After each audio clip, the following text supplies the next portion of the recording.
I'm delighted to be here to talk to you all about creative thinking. So my background, even though I have a varied background, engineering, design, art, events, media, I've worked in many industries, consulting, teaching to schools and universities. I've never actually worked in the film industry, but the beauty of creative thinking and the whole process is you can apply it to anything. So creative thinking, or trying to solve a problem, thinking differently, trying to get your brain to think about something differently, you can apply it to your personal life, you can apply it, as I do, when you're trying to invent something, a household product, that's my field, or anything, personal life. People use it even in relationships. Should I stay with him or should I leave him? And you can apply processes. And all of you probably think you're already creative, which is great. Normally when I speak to people, a lot of them don't think they're creative. And I'm going to give you, it's very hard in 20 minutes, but some tools that you can use to help your brain to think about something differently. So what is creativity now? It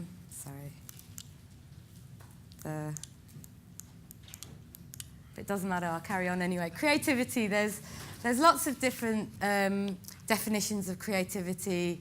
It's about being, oh, there it is, thank you. It's about being independent, flexible, original. One word that comes to my mind in my whole career, even since I was a child, it was my lifelong ambition to become an inventor since I was 5 years old, is curiosity. So if you're curious about something, and kids are brilliant at this, hence there's a lot of research, fellow ambassadors like Ken Robinson, Edward de Bono. If you speak to a child, they'll always ask why. So you give them an answer, and the answer will be why. And they'll keep going till they think they understand something. To be curious, as adults, we stop doing this. We stop questioning, we stop asking questions. But to be curious, I think, is the key of being creative. Because if you can ask why is it like that? Why do teapots drip since the 17th century? And people say, because they always have done. Well, why can't we create a better non-drip teapot? Why can't I invent a spout that no matter how what you apply it to, it won't spill or drip any liquid? So to be curious, I guess, for me, is the key to being creative. Now, creativity, there's a few things that I'd like to talk about creativity itself. So number one, I've just spoken about strong sense of curiosity. So ask questions. And this applies to all of you as directors or working in whatever field you do. Remove the obstacles. So you'll always find, as you're doing something, there'll be people or things around you that say, no, don't do it. Oh, no, it won't work. Or, no, I think that's a really bad idea. Now, I don't mean physically remove them out of the room, but try and ignore what they're saying, because I had that when I was inventing. Oh, you'll never be able to do it. Oh, people have been trying to invent, this for years. No one's done it. It's just not going to happen. It's not going to work. Always try and remove those obstacles. Now, this is really important. Ensure your goals are clear.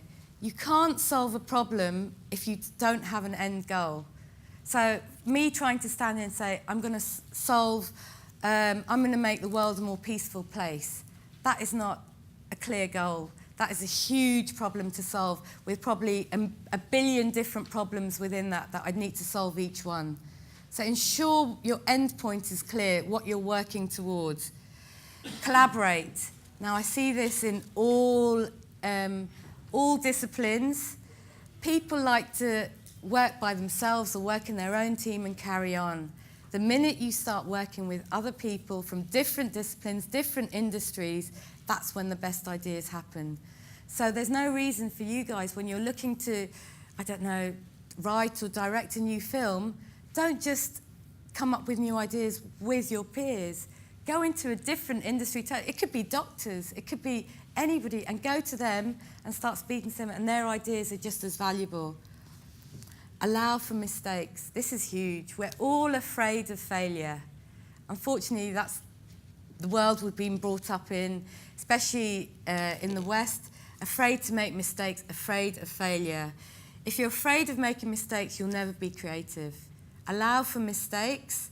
Allow for those failures are what bring you to the next point. You learn from them and you move on. Make sure you learn from them, but don't be afraid. If your first 10 films are flops, doesn't matter, carry on. It will happen, but just learn from your mistakes and carry on. Take the risk. Another thing, we're all afraid of taking that risk, taking the plunge and moving forward. You can only do great things, I believe, by taking risks, allowing for mistakes. Again, use multiple perspectives. That's like collaborating. And creative behavior, believe it or not, is about ability, motivation, and skills. So it's not only about being creative, using processes. It's not only about having the skills to do it, but it's about being motivated. Now, that's key. So you have to be motivated to be creative. People think you can just go to a room with lots of bean bags, all sit around, put a few flip charts up, start brainstorming, and let's all feel fluffy and warm and creative. It doesn't work like that. You have to want to be creative. You need certain structures, which are usually timed, or certain tools and techniques, and I'll go into some of them in a minute. And realise that everyone has the potential to be creative. So when you're in a room and people say, I'm the creative one, and I'm the one, I look after the finances, I'm not creative. No, everyone has the potential to be creative. And if you think about it, the more different minds you tap into to get different answers or different ideas, the more powerful and the more likely you are to be creative or to solve a problem. It's common sense, really. If you get different types of people and ask them, you'll get more ideas. Okay, so a bit more about creative thinking. So you need motivation. You can't make people have creative ideas. So if someone came up to me right now and said, oh, Damini, you're very creative. I'm trying to solve a problem. Can you help me? Give me your ideas on this. I won't be able to. You can't just make someone be creative. There's different ways of tools and techniques of doing it. And the worst thing you can do is if you're trying to solve a problem, is to stay with that problem and start trying to solve it. And you'll carry on. Your brain eventually will get so tired of that problem you won't be able to solve it. The best thing to do in that situation is to relax. Actually forget about it. Go and take a bath, go and take a long walk. I guarantee you, when you relax and stop worrying about that problem, the answer will come to you. And this happened to a lot of famous inventors in our time, Archimedes, loads of them. They had their greatest ideas when they were relaxing in the bathtub or doing other things other than worrying about the problem they were trying to solve. It's a skill everyone can learn, and I'll give you a few examples of that now. You can learn it and practice it deliberately. So again, the new idea must have value. So there's no point being creative or doing a structure, doing something to come up with ideas if the new idea doesn't have any value or benefit. In my field, if inventing something doesn't make the person using it, if it doesn't make their life any easier or better or give them any enjoyment, it has to add value. So I guess for yourselves, the end product has to be good. It has to be wanted by the users or the viewers or whatever it is. Again, failure, your brain. So your brain, our brains sends messages along different tracks in your head. In creative thinking, we try and get on a different track, and I'll give you an example of this. And lastly, you must define the problem. You must have a clear focus. In other words, your goal must be clear at the beginning. So there's 3 rules for creative thinking. 3 Ps by Edward de Bono. So positive, always be positive. Every idea is valuable. When you're doing a process, every idea is valuable and all ideas should be recorded. Don't be the one in the room to say, oh my God, that's the worst idea I've ever heard. Let's just, laugh it off and reject it, because that idea may be the best one when you go through the rest of the process. Prolific, the more ideas, the better. That makes sense. The more ideas you have, the more likely you are to find a good one. And playful. Be playful. Have wild ideas that you can tame. So it's much easier to tame a wild idea than to make a boring idea interesting. So the barriers, what are the barriers we face to creativity at the moment? Believe it or not, these are some of the barriers that I'd like to highlight. Experience. Now, I'm not saying that experienced people in their field are a barrier to your creativity, but I am saying sometimes people who think they know everything can hinder your creativity. So many ideas come from outsiders, hence collaborate, hence look at different diverse types of people, work with them, use them, because someone who's experienced, I mean, if you look at predictions in the past in inventions, in product design, you know, someone said no one will ever have a computer in their home. No one will ever have a portable machine like a computer. This was done by the leading guy in computing in the 1970s. That was his prediction. So experience sometimes can make you narrow and can hinder you. Look for outsiders. Assumptions. Don't assume too much. Never assume at this stage. The early stages of a project, when you're trying to be creative, you're trying to get the ideas, don't assume anything. Judgments. Don't judge. And we're all great at doing this.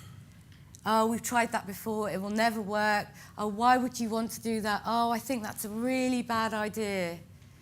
Don't judge your idea before you've worked on it. The right answer syndrome. Unfortunately, our school systems bring us up with this, that if you put your hand up in a class, if your teacher asks you a question, you put your hand up, and you answer the question, the teacher says, no, that's wrong, and carries on. You're probably never going to put your hand up in that class again, because the right answer syndrome, they just told you it's wrong, they said no, that's it. Rather than in other countries, such as Sweden, they nurture creativity through the school system to avoid the right answer syndrome. If you put your hand up in a class, even as a primary school student, they'll say, no, that's not right, but what made you think of that? And then you can discuss it, and you can understand why that person actually thought of that answer in the first place, rather than saying, no, that's wrong, who knows the right answer? So you have to explore people's thought processes. And fear of failure, yet again, don't be afraid of failure. I honestly believe most great things have happened to people, and if you speak to them, they've always had a failure along the way, or many failures. Thomas Edison, one of the greatest inventors of all time, this was one of his famous quotes, I've not failed, I've just found 10,000 ways that won't work. And he was laughing when he said this, and then went on to invent many other things. So just to give you an example. So looking at lateral thinking, Edward de Bono, who is a fellow ambassador for the EU, European Ambassador of Creativity and Innovation, great man, basically came up with the term lateral thinking, has done huge amounts of research. So just to explain it here, if you look at this diagram, we're usually concerned with judgment, right? So when you're having an idea or a thought, your brain is moving from A to B. So your brain is having this thought, it's moving in your brain from A to B. Lateral thinking is about suspending all judgment and trying to move to a different place to think about that idea.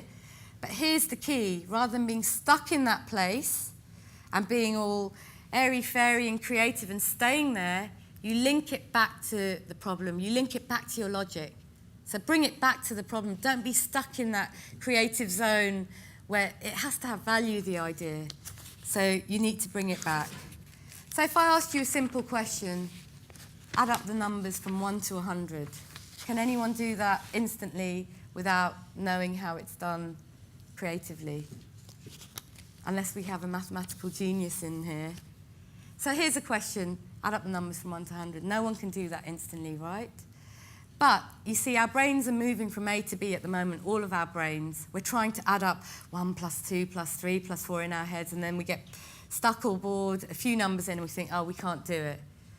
Now, we're trying to get to point C, if you remember that diagram. We're trying to think about this problem differently, get to point C, and bring it back. So, if we took all the numbers from 1 to 100 and wrote them down, and then took all the numbers from 100 to 1 and wrote them down, and if you add up each pair, so 1 plus 100, 101, right? You're adding up each pair downwards. 101 plus 101, you've got that 100 times because you're adding up 100 pairs. So 101 times 100 is 10,100. But in that sum, you've got each number twice. You've got 1 twice, 2 twice. So if you divide by 2, you can actually come up with the answer. Does everyone understand that? So that's going to point C, thinking about it laterally, solving the problem, but linking it back to the logic to actually come up with the answer. So that's a great example of thinking laterally. Here's a quick quote from Edward de Bono. Looking for alternatives is one of the most basic operations of lateral thinking, but setting out to find them depends on the belief that there is another, better way of doing things. So you have to believe there's another, better way of doing things. You can't think that it's not, you can't do it, it will never work, we can't take that risk, we're afraid of change, we're afraid of failure. Have belief. I honestly believe you can achieve anything if you believe in it. You really, really can. You can go there, you can achieve your dreams, your ambitions, but have the belief that you can. Okay, another example of lateral thinking. So there was this office building, and all the people, all the employees kept complaining that the elevator, the lift, was way too slow. So every time they got into the lift, it was very, very slow. It would take 5 minutes, okay. It would take a lot of time. So they complained, and they said, can you speed up the elevators? Now, everyone hit a brick wall. We don't have budget to replace the lifts. We can't, the infrastructure, this and that. So someone thought about it creatively, lateral thinking. I know what, why don't we put mirrors inside the lifts and outside all the lifts on all the floors? It worked. No one complained anymore, because as they were waiting, they were looking at themselves in the mirror, doing their hair, fixing their makeup, fixing their ties, their jackets. No more complaints, didn't have to replace the elevator, but thinking laterally, it solved the problem that they were trying to do, was stopping the complaints about the elevator. So that was a quick example. Okay, so time is going very quickly. I'm just going to give you an example of 6 thinking hats. This is a great tool that you can use in anything. Are any of you familiar with 6 thinking hats? Yeah. Okay, and do any of you use it? No. Okay, basically it's an imaginary 6 hats that you wear, and you can use this in meetings, you can use this to brainstorm, you can use this in your personal life, and each colour hat has a different type of thinking. So the blue hat is about managing the process, the white hat is about gathering information, the red hat is about gut feeling, yellow hat is about positives, black hat negatives, and green hat about creative thinking. And the idea is when you're in an environment, when you're trying to solve a problem, everyone wears the same hat at the same time. So for example, when you're wearing the yellow hat and you have to give positives about an idea, it doesn't allow for that negative person in the room to say, oh, I don't think we should do it. They're not allowed to. They have to say something positive. And when they say something positive, it actually releases something in them that they didn't know that they actually like that idea, but they have to, and everyone has to participate. There's no room ever for any arguments, because everyone's doing the same type of thinking at the same time. Also, the red hat, so you sequence these hats. The red hat is very, very, very powerful, because the red hat allows you, for once in a meeting, to give your judgment without a reason. It's your gut feeling, so you're allowed to say, I hate it, and just, that's it. I hate this idea, full stop. You don't have to say why, what, but you're allowed, and once you release that gut feeling, it's very powerful as well to your creative process to carry on.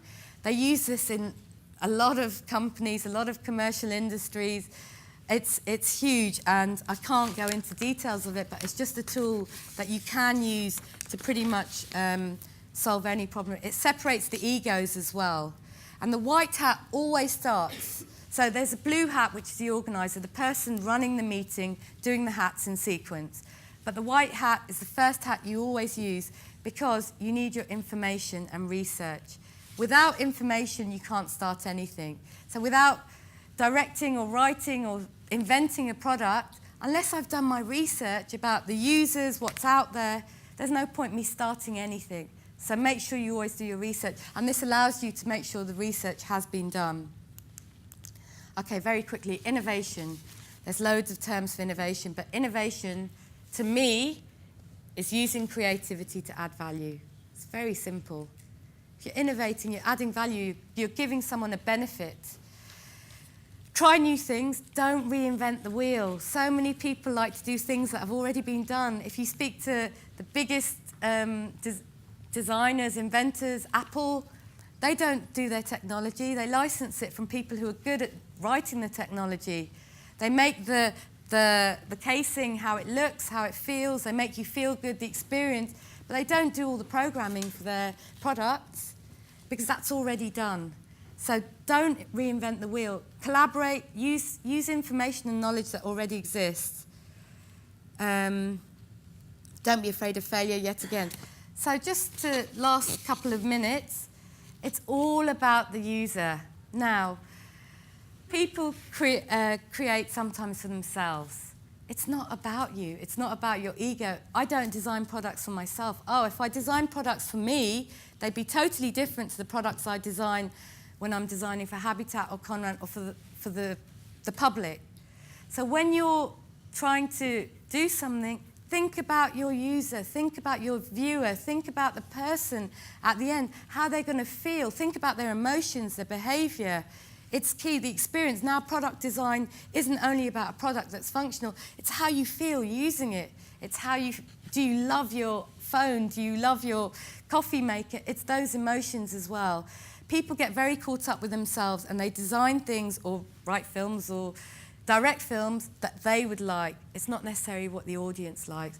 It's all about the user, and people don't always, if you went out and asked people, they might not know what they want. So you have to get beyond that and do your research. Last night, just to end then, my time is up, but last night at dinner with Jim Sheridan, he said something really interesting because we were actually talking about this, about being the end.